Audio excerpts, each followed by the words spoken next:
You're listening to an audio article by the Common Constitutionalist.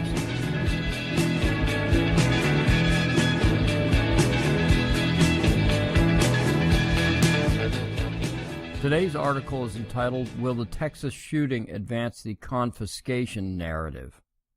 Garbage in, garbage out. We see it all the time. It certainly isn't the machine's fault. You can't blame the computer. In other words, it's like the old saying that the equipment is only as good as the operator. We found this out the hard way on Sunday as Devin Patrick Kelley went on his killing rampage at the Sutherland Springs Baptist Church. It was discovered that Kelley should not have been able to purchase the firearms he used due to a felony domestic assault charge on his wife and her child while serving in the Air Force. For years, leftists have been screaming about background checks.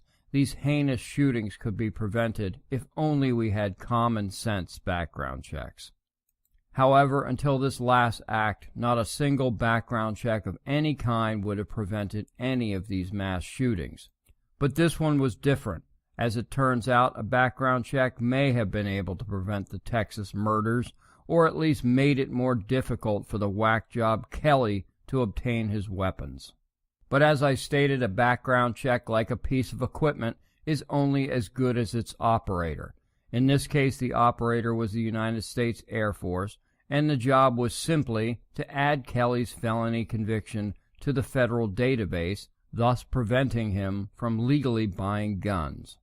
Quote, federal law prohibited him from buying or possessing firearms after this conviction, unquote, Air Force spokeswoman Ann Stefanik said. Quote, initial information indicates that Kelley's domestic violence offense was not entered into the National Criminal Information Center database by the Holloman Air Force Base Office of Special Investigations, unquote. So what do we do about this? As Mark Levin asks, tongue-in-cheek, what are you going to do, pass a law that says the registry must be updated properly?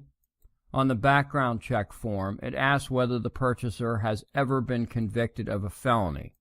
Of course, Kelley had, but then lied on the form. So what do you do about that? Pass a law that says it's illegal to lie on your gun registration form? Oh wait, it's already a law. Kelley was a dirtbag criminal. Laws don't work on criminals. They break laws, which is why they are criminals. Still, no logic will deter the left from insisting that something be done. They will continue to demand that we must do something, and then they will belittle us on the right by asking what we propose, just do nothing? So after this latest tragedy, what is the plan going forward for the anti-gun lobby? In my opinion, it's one of two things. One hypothesis is that those in charge, the real anti-gun power brokers, have a plan that will lead to eventual confiscation of guns. It must be their plan. They can't be that stupid to think that any of these measures the left suggests will stop or even curb gun violence, as they call it. They must know this. If this is the case, what other reason could they have for promoting these common-sense measures? I believe leftists will continue to attempt to enact some of these ridiculous rules and ineffective restrictions.